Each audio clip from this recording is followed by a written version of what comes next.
Okay, sweet. All right. Today we got Dan Antonelli on here, who has done a ton of brands for me. One of his most awesome one was one that he had on the shelf for Fetch a Tech and pulled it out to make something happen when we did our deal out there. And we talk about that one in a minute. He also rebranded my Fetch a Tech was a standalone new brand. He did another deal where we rebranded my company, my largest company, Lee's in California. It was called Lee's Accutech Service Inc. back in the day.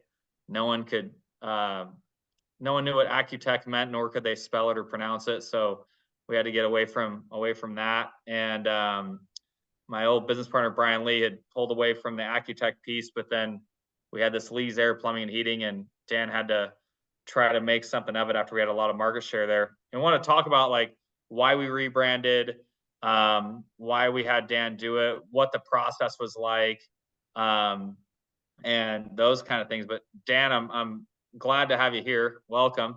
Where are you today? What is that? Your office out in New Jersey? This is my office here in New Jersey. We have about 28 employees here, and then we have about 8 remote employees across the country. Awesome. Yeah, and they're doing with that staff. They're doing most of the big rebrands in the country. And Dan and I have talked for years at conferences and that kind of stuff. And I remember we'll talk about the Fetch Tech thing in a minute, but I think the Lee's one is interesting because that was one that took me a while to just bite the bullet and do the rebrand. And I was afraid for a long time. Can you talk a little bit about like what you tell people when they're and why they should do rebrands in the first place? And that, like with me, I said, hey, Lee's has grown. You know, we're pulling in. I think at the time we we're like 12 to 15 million in revenue or something like that, 10 million in revenue when we went to talk to you. And I hear contractors say it all the time, like, hey, I've gotten my company pretty big. Like, why do I need a different brand? Why, you know, I'm growing and getting customers as it is. Yeah. I think the biggest challenge that we see for companies that have grown and certainly grown to a significant level is that they look at what they've done to get them there and they say, that's good enough. Like, why would I need to change? I mean, I'm at 10 million, 20 million, 30 million, whatever the number is. But I think the reality is often you outgrow the brand that you started with. And so even when we looked at Lee's and you would look at one of your vans and you would say, you know, if you ask yourself this question, as any contractor asks themselves this question, does the brand represent the level of service that we bring to the table today? Or is it more indicative of what we used to do when we first started this company and not really indicative of what's going to happen when that tech rings the doorbell and provides service to Mrs. Jones? So you have to ask yourself that question. So a lot of people want to use the success they've had with that brand as the reason why it's not advisable to change. And I think I always look at it and I always say to myself, it is incredible what you are able to do with that brand. And my mind always goes to, man, imagine what you could have done with an even better brand. Maybe your marketing spend would be lower. Maybe your click-through rates would be higher. Maybe your cost per lead would be lower. Like, so there's so much that goes into that aspect of it. So I always just look at those and I see opportunity and I say, oh my God, like we could torch this thing if we fix this fundamental issue that is hamstringing your marketing efforts. Oh yeah, hamstring your marketing efforts. The way you said that's interesting because I think of it like a lot of these people, they have really cool businesses. And I say, you can have a really nice business. Let's just say you've got the most amazing boat, right? You've got an aircraft carrier of a business. You built it big. It's driving forward everything else. An aircraft carrier, nuclear powered, everything's amazing. You can drive that aircraft carrier pulling the anchor along the bottom of the ocean and it will drive and it will be there. But why? Like, do you really, you know, if you're spending $200,000 a month in marketing, like my marketing budget sometime last month is like 300K. Do you want to spend that, or would you rather spend 150 and get the same results? Yeah. And like pull up the boat anchor. Like a lot of times I think your brand is the boat anchor that's dragging you behind. And the whole time you're like, oh no, it's fine. Look how big we got with what we're at. It's like, well, yeah, you had to dump 3 times the amount of marketing on it than 3 times more marketing dollars than necessary because your brand was so bad because people don't recognize it, all that stuff. I think, Dan, you talked to me about the red and blue thing. Can you go into that? Because with the air conditioning and plumbing companies, we were victims.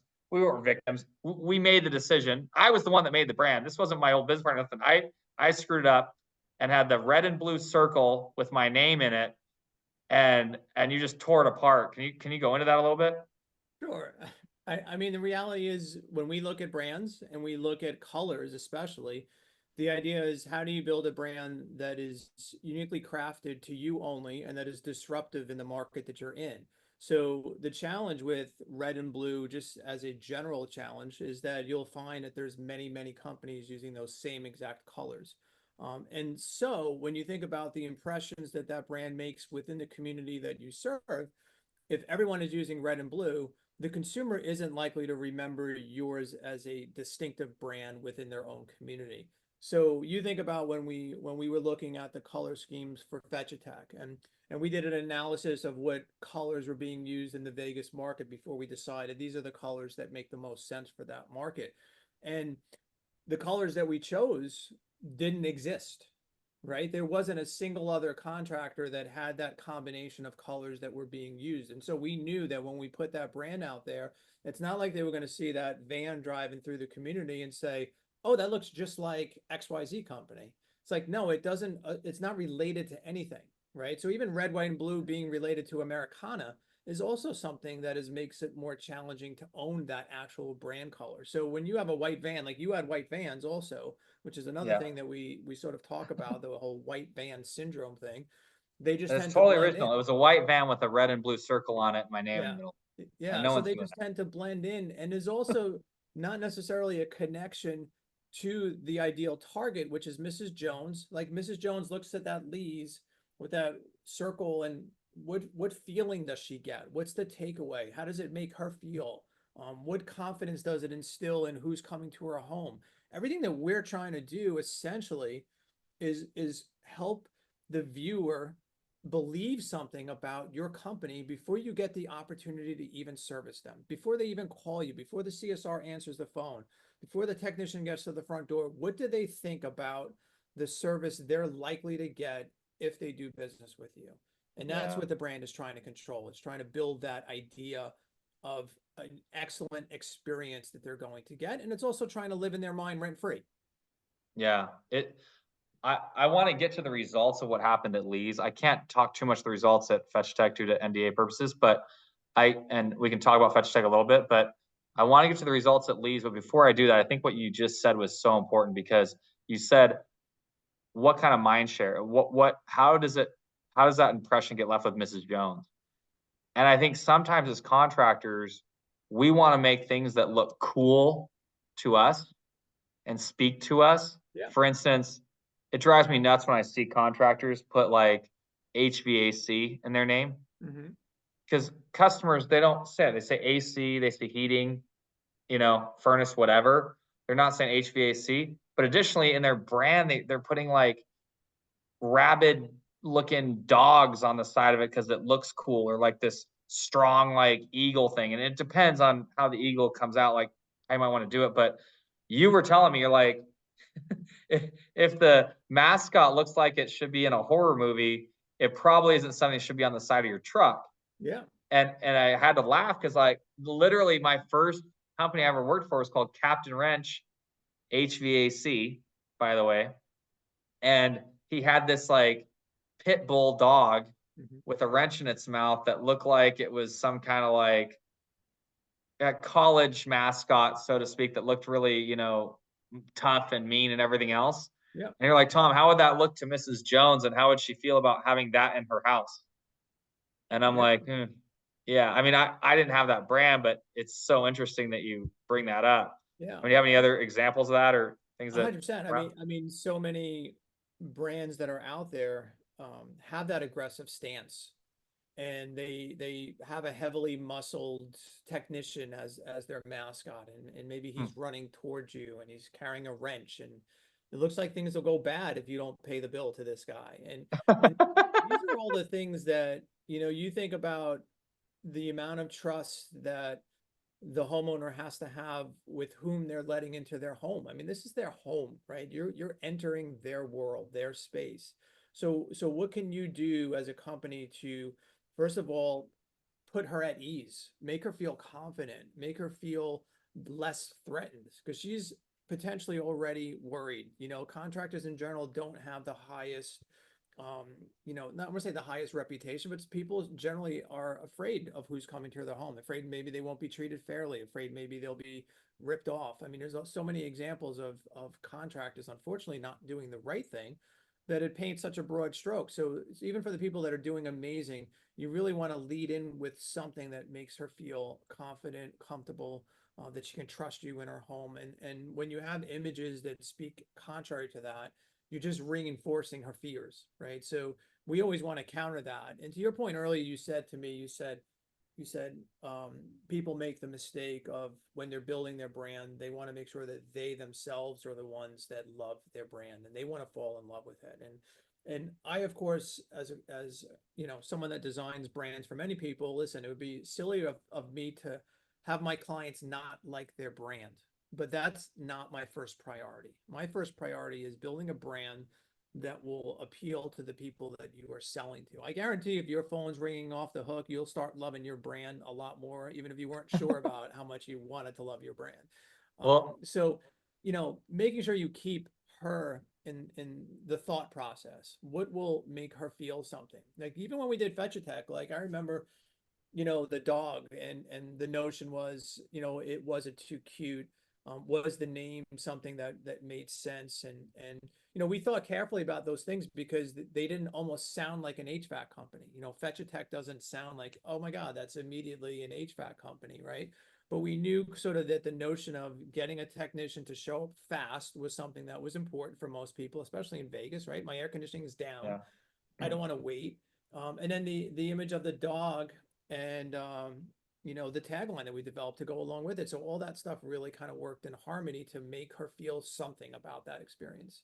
Yeah, and for those people that don't know on here, Fetch a Tech was the brand name, and it had a dog with a wrench in its mouth on the side. It was a very cute looking dog, and it had like you can look at Fetch a Tech Las Vegas and just search it, and you'll find it pretty quickly. It's a beautiful brand. It's like purple and like kind of like a teal color, and Yeah. Yeah. it was really, really interesting. But the piece is like the way he thought about the brand. It talked about, we could have all kinds of taglines, a service that's a breed apart, doggone good service. We started coming with all kinds of stuff that we could say for it. And the other cool thing was that it's obviously you're fetching a technician. And so we could fetch a plumber, we could fetch an AC guy, we could fetch whatever.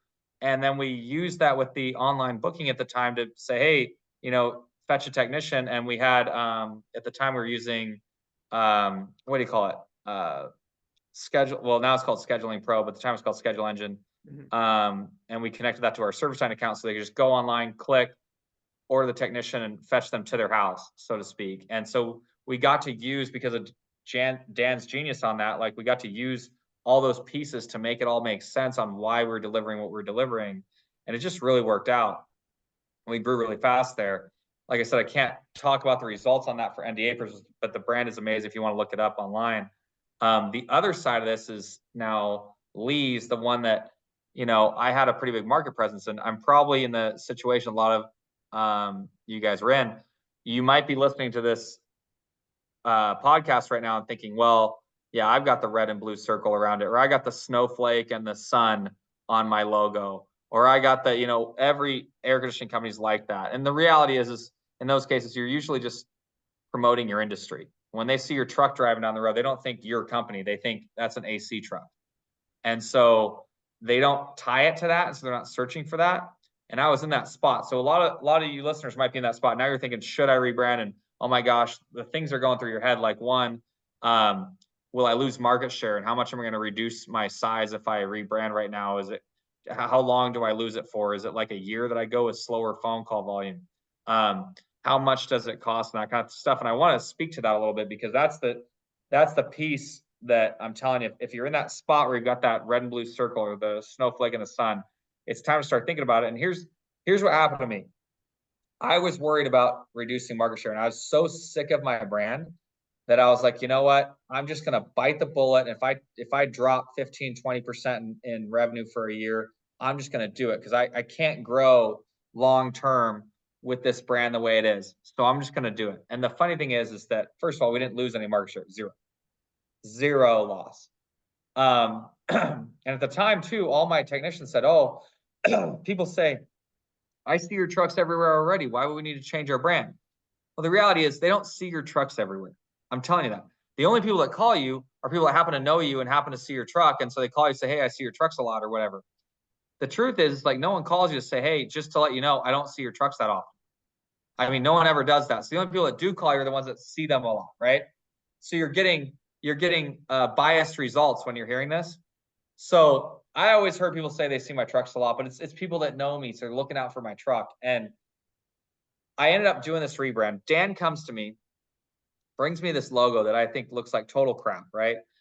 Sorry, Dan. Like in my head, I'm like, it's like brown, like look up leesair.com, leesair.com. You'll see the logo that and the truck wrap that Dan made.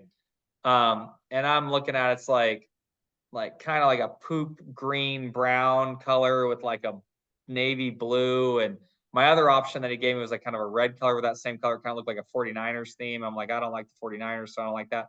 Let's go with the blue. And I had to trust the process. And I can guarantee you a bunch of these people on this phone call have gone to Dan and they're kind of freaked out because they initially finally decide, you know what, it is time to, and I'll give you the results with Lee's in a minute for the end of this podcast, but they go to Dan and they say, design my logo. Dan, you come up with a logo to give to them. And they're like, oh my gosh, I don't like this. I don't like that. You need to change this. You need to change that. Can you speak to that a little bit? Because I'll give you my response in a minute on what happened. But can you talk to that a little bit? Yeah, I mean it happens. It happens not all the time, but certainly it does happen. And you have to understand too, you have to be sensitive to the fact that any client's been looking at their brand for many years a certain way. And now you come in here and you tell them, first of all, you tell them that their brand's no good, which is like telling them that their children are ugly, right? So it's not an ideal situation at that point. And then you have this proposed concept that probably feels so unnatural to them and so um scary and foreign to them. And I get it. And it's like you present this and you're all excited about it, and then they see it and they're like, I don't know, is this gonna work? And that's a really a normal response, honestly. It's very rare. You'd be surprised. I don't say rare, but it's not often where you present it and like, oh my God, that's it. Like, it's just you have to let it sink in, you have to absorb it, and you have to understand the rationale behind it. I can say that when you think about even like when we did Fetch Attack, and you basically gave me latitude. You at no point in that process told me how to try to do my job. You didn't say, Dan, what about if we tried this? What about if we did that? How about if we made these colors this? You just said, is this the best that we can do? And do you believe in this? And I absolutely believed in it. And when clients give us that latitude, that is absolutely the best creative that we ever do. A lot of times, like when we work, sometimes especially when we work with private equity and there's committees of people involved in this particular process, the end result is often so watered down. And the reason why it's watered down because everyone is afraid to do something that feels a little uncomfortable because it Yeah. doesn't feel natural. When you look at what everyone else is doing and the inclination is, I need to do something that looks kind of like what everyone else is doing. And I'm trying to say, we're going to do the opposite of what everyone else is doing. Because if I do what everyone else is doing, it's not going to move the needle nearly as far as if we do something that feels wrong in a sense, but that's actually what makes it so good. Yeah. And I think it's the trade-off between do you want to look cool in your own head or do you want to have money in your bank account? Like those are your options here. And it's so funny. It's like, why hire Dan and his team when they've done all these brands across the country if you're not going to listen to what they're telling you to do? And so with Lee's, I really didn't want to do it with that brand. I was like, ooh, I don't know. And but I had to bite the bullet and trust it and say, you know what, Dan, if you think this is going to work, like let's do it. I had more hesitation there. When I got to Fetch a Tech, I'd already been through the Lee's rebrand. I already knew what the results of Lee's were. So that's why I'm like, you know what, Dan, do what you got to do. Even with Lee's, though, I tried to be really, I don't think we made any revisions to that thing that you sent over. You just gave me 3 options. I said, okay, this is the one that I'm the least displeased with, and let's go with it. And so we go and we rewrap the trucks and that kind of stuff. Here's the crazy thing. So we're sitting there, we rebrand in like January, February, get the total rebrand done.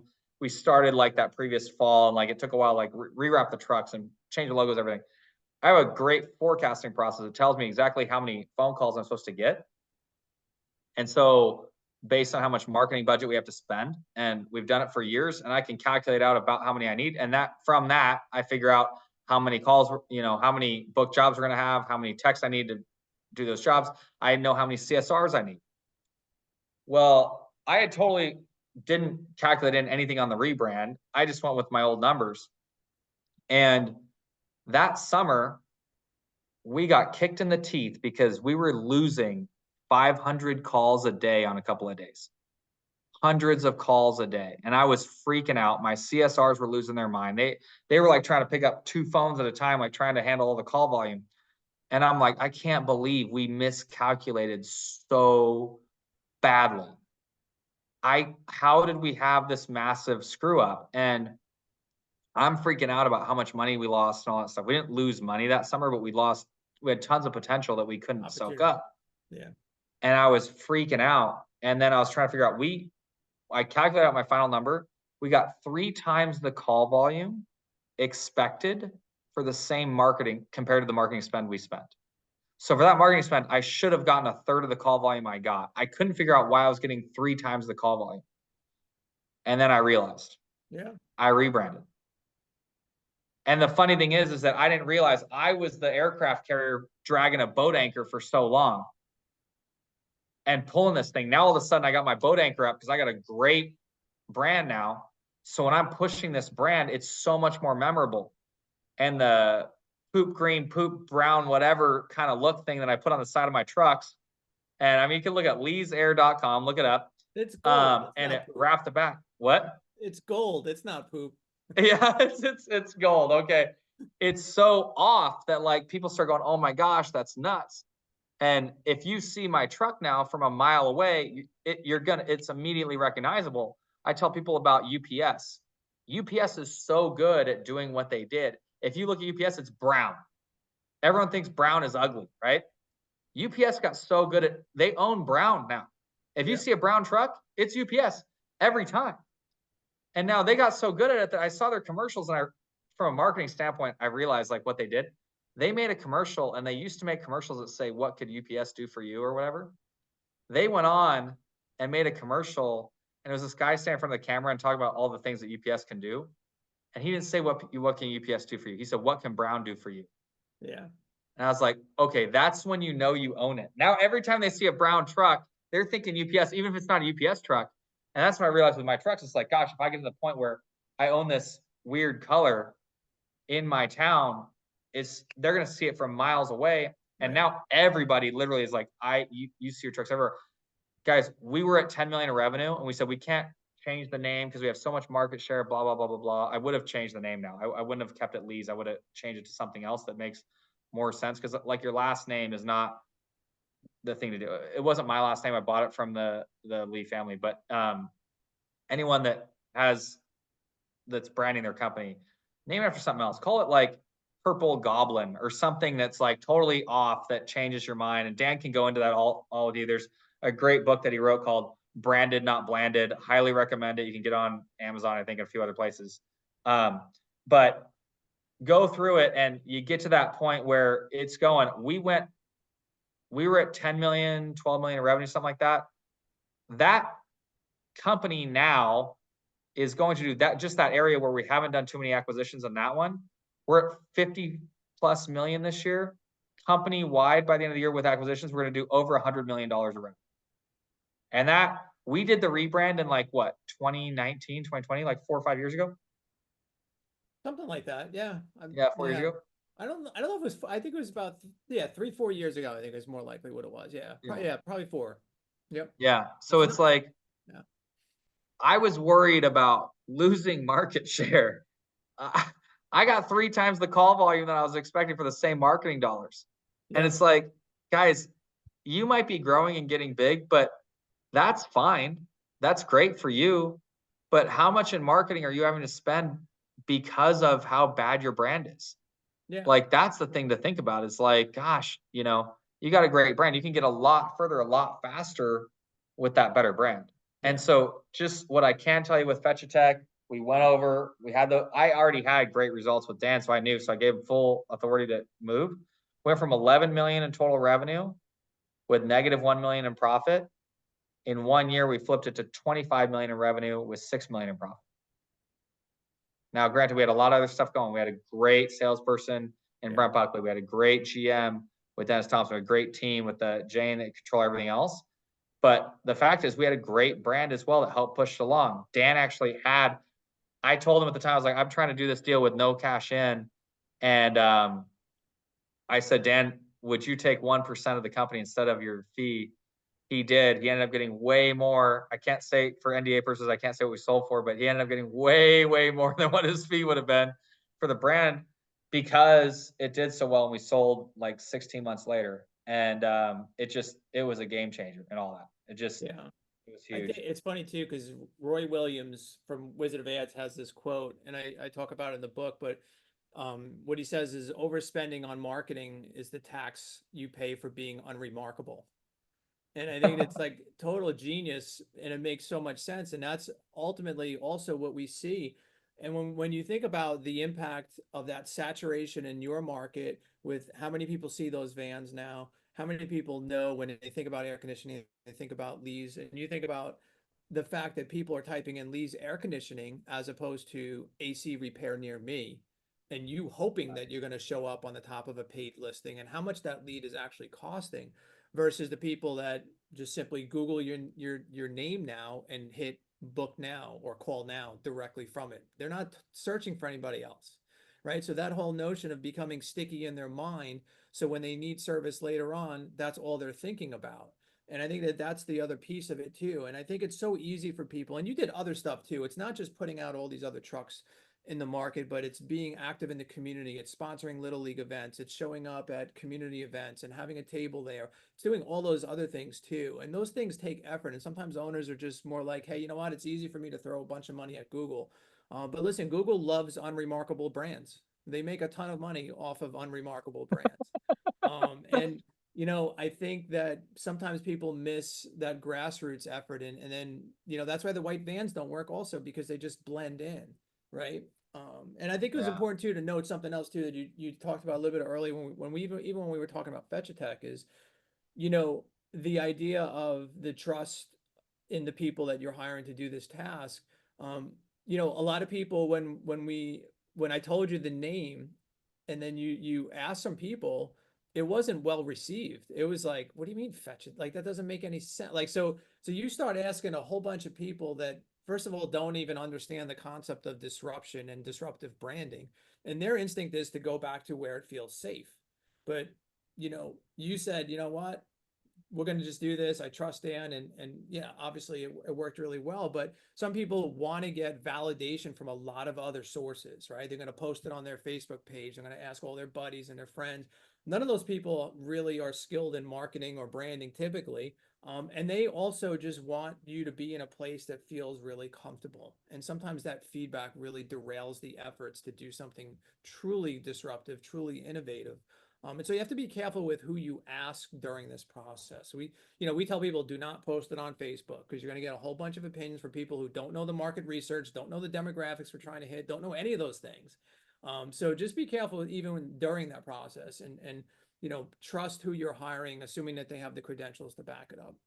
Yeah. I think, gosh, it's such a big deal. And I think one of the best things we did is just turn it over to Dan and say, hey, look, like this is Dan's expertise. Let him do it and let him run with it. And we just, like I said, we had great results, and we got great results at Lee's. And just so you guys know, we're above 50 million in the Fresno market alone. Lee's now goes, I have Sacramento, Fresno, Los Angeles, we're adding, Vegas, other things like, so we'll clear that 100 million mark, but just Fresno alone is going to be 50 million plus this year.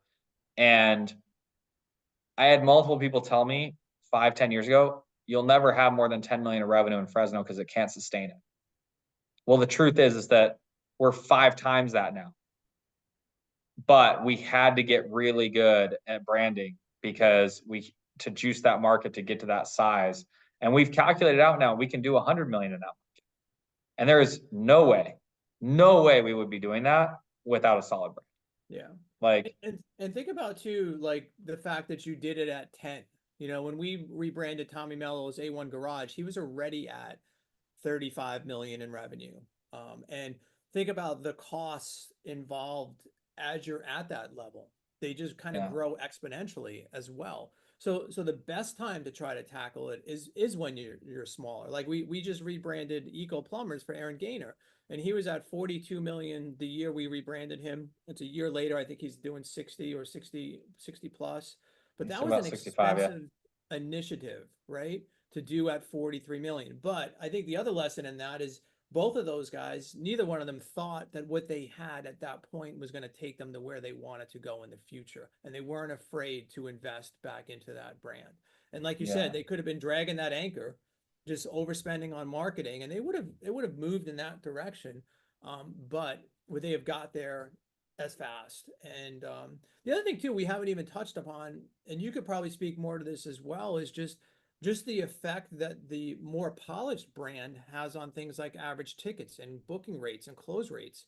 And I think that that's the other piece of it too. Like we have clients that literally change nothing from an operational perspective and raise their average tickets right away.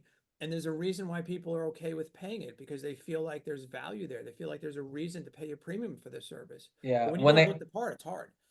Yeah. Earlier in the podcast, you said, hey, we have to think about what kind of feeling we're giving Mrs. Jones. Mrs. Jones, by the way, is your demographic of 35-year-old to 65-year-old homeowner, disposable income of above $100,000 a year. Like that's what we're targeting, right? As home service contractors, that's typically what we're after for our premium stuff. Are we going to sell to people outside of that? Yes. We're just looking at like, what are our highest percentage opportunities, right? Like Mr. and Mrs. Jones, here's the demographic that we're looking at that really are going to be in that sweet zone. And when we do that, does Mrs. Jones, a lot of people say, oh, I don't want my brand to look like I'm some national company. I want to be like a homegrown, whatever. The reality is, like, when they feel like you're a bigger company and more established and polished because you have this amazing brand, they feel much more comfortable doing business with you because they're not worried about showing up on 2020 or, some investigation of like catching contractors in the act, whatever. And oh, they're going to screw me, whatever. And they feel like, wow, this is a really reputable, solid company. And I start getting that feeling from that brand. The white truck with the logo on the side and whatever is just not cutting it anymore. Like they're seeing these other trucks on the road that are just so much nicer, that kind of stuff. They're seeing websites that are much more polished and much more, continuous. And they see brands that like, you see continuity of branding. And Dan and I have talked about this before. Is like when they initially see you, usually it's on Google, your website, Yelp, whatever. Do they see that and then see your truck show up? Does it follow the same continuous brand story and feel the same when it comes out? Does that logo on the site match how it looks on your truck and like how it's presented?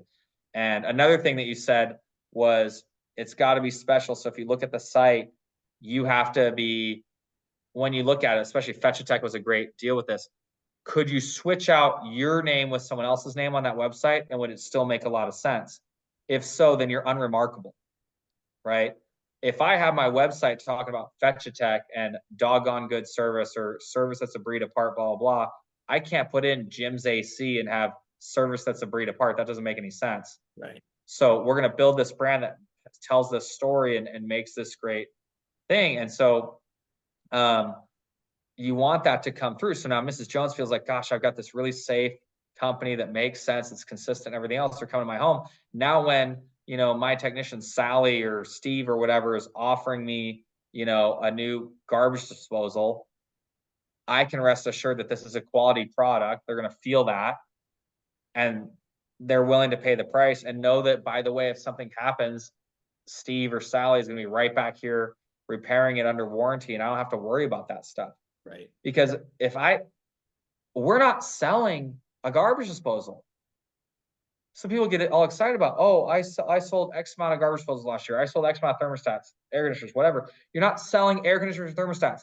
You're selling your service. They can buy the garbage disposal or the thermostat or whatever on Amazon for 1/10 of the price of what you're offering.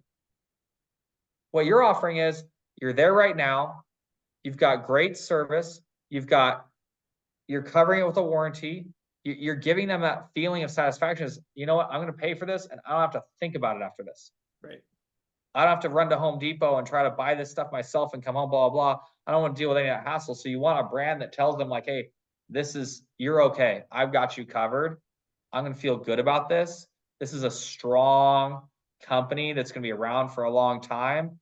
And I'm feeling confident. And from that, your average tickets start to go up. My average ticket now in the month of August and July was $26,000 for an AC replacement. That's awesome. Now, granted, I had a lot of stuff to get there, like adding Service Titan, getting rebranded, all that other stuff. But my average ticket used to be $7,000 in like 2013, 2012. Wow. And we're 26K now. So it's like, and it's not because it's just the air conditioner. We're adding on more products because now Mrs. Jones is much more comfortable when we tell her, hey, you've got holes in your ductwork. We can replace your AC unit, but you're just going to be blowing cold air into your attic. Like, do you want us to replace your ductwork to fix that? Well, yeah, Mrs. Jones is much more comfortable now saying, okay, you know what? Let's do the air conditioning unit and the ductwork. I'm going to trust you. And then Mrs. Jones gets to see her power bills go down after that because she's not leaking all that cool air into her attic anymore. Right. But we have to get her to trust us before we can do that. Yeah. So I it's a think game what you changer. said too about the warranties is really important as well, because you could look at someone and maybe they got 3 bids and you're the highest. But you know what? Mrs. Jones knows you're going to be around next year if this thing doesn't work or is broken, and I can count on them. So you have to get the notion that that premium brand experience comes with assurances that maybe she feels she can't get with the Chuck in the truck that is way cheaper than you. And who knows if he's going to be in business this year. He's barely got lettering on his van. He's barely has a uniform. You know, the website doesn't look great. Like, so there's a lot of that psychology that goes into her thought process about who she trusts the most. So what you said earlier too about making sure that every single part of that journey is carrying that story and that voice throughout. So she hits the website, she's seen the truck in the community, she sees the guy in uniform, the brochure that you handed to her. All those things are synchronized and delivering that same voice, delivering that same messaging. And I think that's also a really important part of the brand is no matter where that customer lives in the journey, like you could send out an email marketing message to her. It better look like it's on brand with her. You could send out a text messages, even the voice of the text messages needs to be on the brand that is uniquely identified to you. So every single part of that journey, always reinforcing what makes it so special, what makes it so unique to do business with us. And that's all part of that. All those different touches add up, and that's where you build equity over time. I think I have 2 things to wrap up here. One is that you heard us talk about Mrs. Jones a lot. We mentioned Mrs. Jones. I did mention Mr. Jones a few times because it's important. A lot of these demographics are like married or cohabitating or whatever. And keep in mind though, on all this stuff, the reason we mentioned Mrs. Jones and not Mr. Jones as much is because data shows that 80% of the decisions in the home are made by women. 80% of the decisions for single family households for home purchases are made by women. So if you're thinking about your brand and you're thinking, and you happen to be male and own an air conditioning company, and you're thinking about what looks cool to you as a guy, like stop thinking about that. You've got to think about your target customer, Mrs. Jones.